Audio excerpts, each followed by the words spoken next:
चलते। Thank you uncle, thank you. चलते हैं जी। बहुत बढ़िया। अस्सलाम वालेकुम। Come on man. हट गया। ए माइक, अरे अरे अरे अरे अरे, अच्छे भले सूट का पोछा बना दिया तुमने। इसीलिए सूट किराए पर लिया था क्या?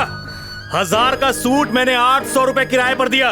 कल सुबह आकर पाई पाई चुका देना, वरना मैं आऊंगा, और मैं आया ना तो अंजाम बहुत बुरा होगा।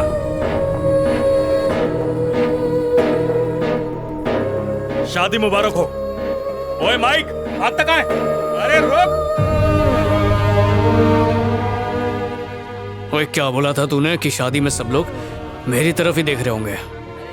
तूने बिल्कुल सही कहा था। पता नहीं क्यों मैंने तेरी बात सुनी। मेरी भी मत मारी गई थी। मुझे क्या पता था कि दुनिया की सारी प्रॉब्लम्स हमारी जिंदगी में पिकनिक मनाते मनाते यहीं पर बस जाएंगी। वैसे इतना भी बुरा नहीं हुआ क्लासमेट।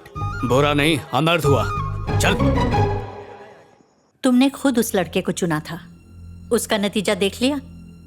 तुम्हारे लिए अब लड़का हम ढूंढेंगे।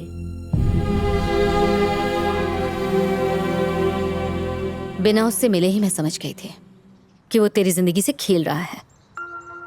क्या जरूरत थी उस फटीचर को इनवाइट करने की? शादी में दूल्हा दुल्हन के कपड़ों से ज्यादा उसके कोट की बातें हो रही थी। क्या काम करता है वो?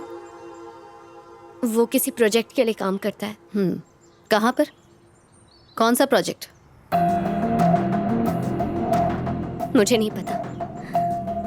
तेरा ये जो सो कॉल्ड बॉयफ्रेंड है, इसके बारे में तुझे ये तक नहीं पता कि वो क्या काम करता है? पूछ लेती हूँ उससे।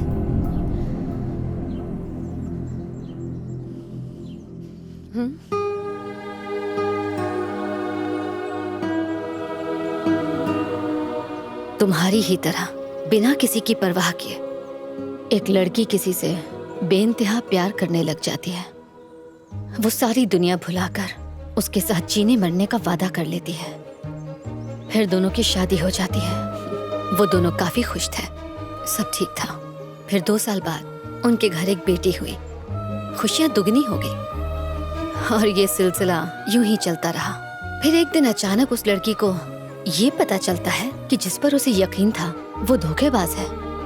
कहता था बिजनेसमैन है, पर असल में अपनी नाकामियां छुपाने के लिए वो उससे झूठ बोल रहा था।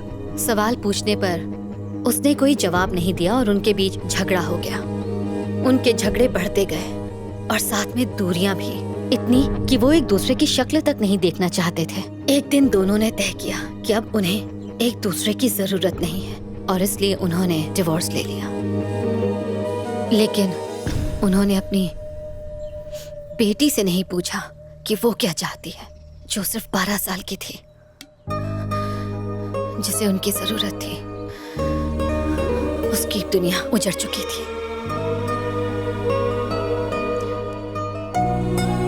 उसका नाम श्वेता था। 7A rosary convent high school में तुम्हारे साथ पढ़ा करती थी। वो अपनी माँ के साथ कहीं और चली गई। किसी और की गलती, सजा किसी और को मिली। तुम वाकई बहुत भोली हो लहरी, बहुत जल्दी भरोसा कर लेती हो और वो तुम्हारे इसी भोलेपन का फायदा उठा रहा है। I am sure is not the right choice for you.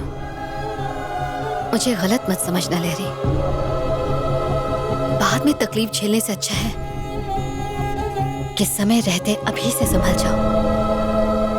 बेहतर होगा उससे रिश्ता तोड़ लो।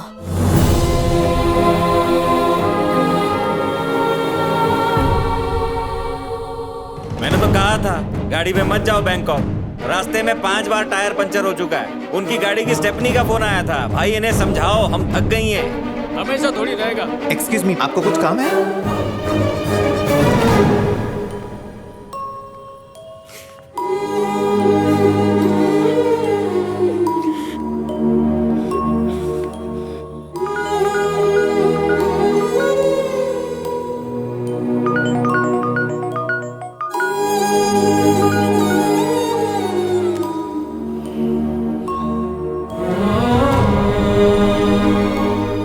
लहरी,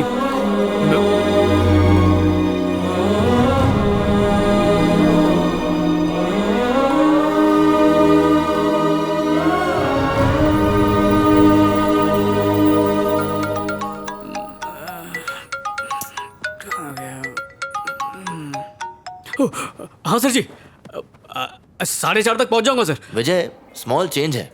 बॉस शाम को बाहर जाने वाले हैं, तो 11 बजे मिल सकते हो हमें? सर जी 10 मिनट बचे हैं। क्यों, तुम नहीं आ सकते? बिल्कुल आ सकता हूँ sir.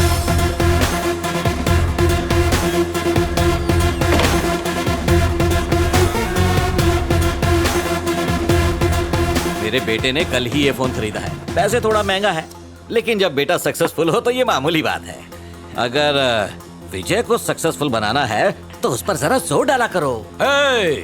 All the best. Thanks पापा जी। फुल जोर डाल दिया ना?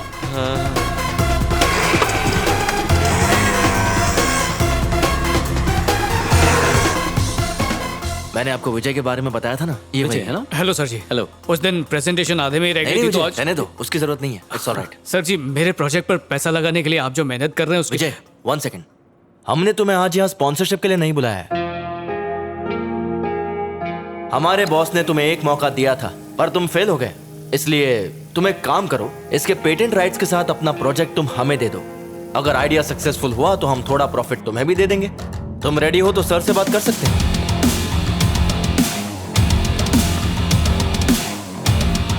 सर मैं ये कह रहा था कि ये क्या है भरत, ये भीख में कपड़े मांगकर टहलने आया है क्या? ये तुम्हें टूरिस्ट ऑफिस लग रहा है? हाँ? ओए भिखारी वो होता है जो दूसरों के टुकड़ों पर पलता है, जैसे कि तू, दूसरों के आइडिया चुराने वाले चोर। जबान संभाल के बात कर। ओए तुझसे तो बात ही नहीं करनी है, बात तो दुनिया करेगी मेरे ऐप के बारे में, तब तू जबान संभाल के बात करेगा। इस फ्रॉड से मिलवाने के लिए तुमने मेरी नींद खराब की। तुझे अंदाजा नहीं तू किससे बात कर रहा है? मुझे ये अकड़ मत दिखाना, तुझे अंदाजा नहीं है कि मैं कौन हूं। आइंदा जो भी बात होगी पहले फोन पे बता देना। फालतू लोगों के लिए मेरे पास टाइम नहीं है।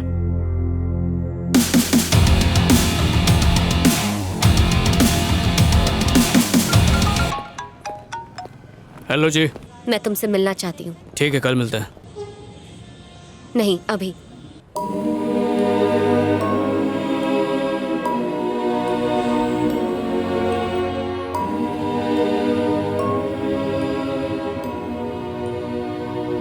मैंने तुम्हारे बारे में सोचा और बहुत सोचने के बाद मुझे ऐसा लगा कि तुम मेरे लिए सही नहीं हो। यहाँ रहकर मैं तुम्हें भुला नहीं पाऊंगी, इसलिए मैं इस शहर से दूर जा रही हूँ। मेरे अंदर इतनी हिम्मत नहीं है कि मैं तुम्हें एक और मौका देकर खुद को एक बार फिर से सबके सामने गलत साबित कर दूं। तुमने कहा था तुम प्रोजेक्ट पे काम करते हो, लेकिन तुम्हें टीवी रिपेयरिंग की शॉप पर देखकर मैं समझ गई कि तुमने झूठ कहा था। मैं नहीं चाहती तुम मुझे फिर से मनाओ और मैं फिर से तुम्हें मौका दूं ताकि तुम एक और झूठ बोल सको। नहीं चाहती हूँ कि हमारी शादी हो जाए और फिर मैं पूरी जिंदगी पछताती रहूं कि मैंने कितना गलत फैसला लिया है। उसके बाद सारी जिंदगी हम बस इस झूठे और बेमतलब प्यार को सबके सामने सच साबित करने के लिए एडजस्ट करते रहे। तो सब खत्म करते हैं।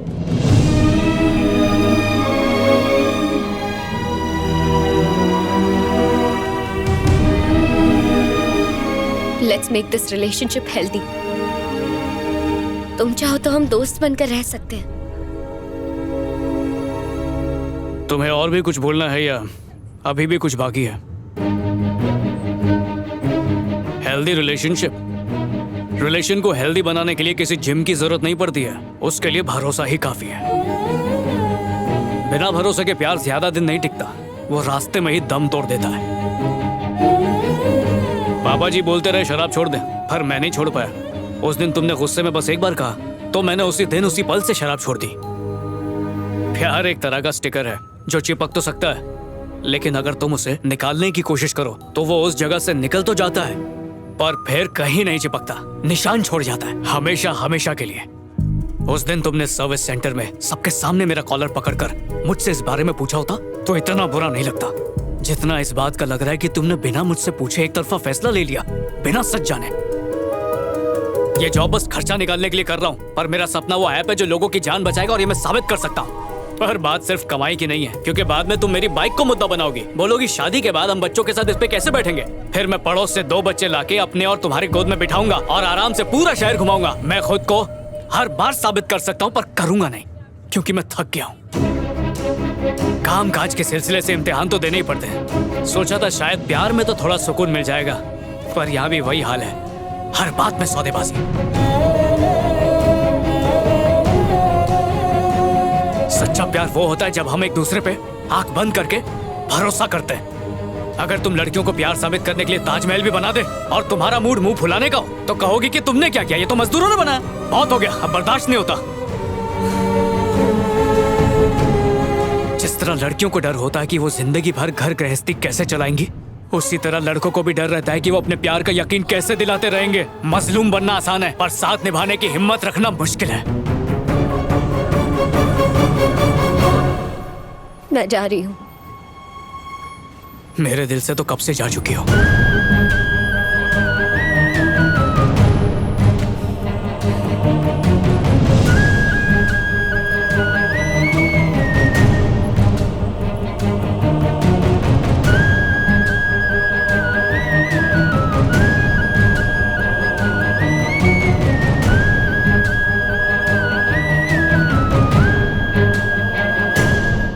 कहाँ हो तुम? मैं यहाँ दीदी के घर रहने आ गई हूँ। तुम ठीक हो? मैं ठीक हूँ। नई जगह, नई जिंदगी। तुम्हारे लिए यही ठीक है। फिर से उसे कॉल या मैसेज करके जिंदगी को उलझाने की जरूरत नहीं। चलो बाय। बाय। सुनो, अगर डेडिकेशन नहीं है तो सपने क्यों देखते हो? मैंने फालतू में ही सीईओ से तुम्हारी सिफारिश की। तुम तो बहुत ही लापरवाह हो। सोशल मीडिया में टाइम पास के अलावा कभी मेल्स चेक करते हो? प्रोजेक्ट के लिए अप्रोच किया था, जब काम हो गया तो पलट गए। सब मेल चेक किए थे, लैपटॉप और फाइल के साथ वहां पर गया भी था। फिर हुआ क्या? हमेशा की तरह मुझे वहां से एक बड़े से नो के साथ बाहर फेंक दिया गया। तो एक काम करो कि रहने दो छोड़ियो, अपने सीईओ से मेरी सिफारिश करने के लिए थैंक यू। आपके सवालों के जवाब देने के लिए मेरे पास ताकत नहीं है, उसके लिए सॉरी। दोबारा कभी अपनी शक्ल मत दिखाना। आपकी मर्जी जी। Idiot.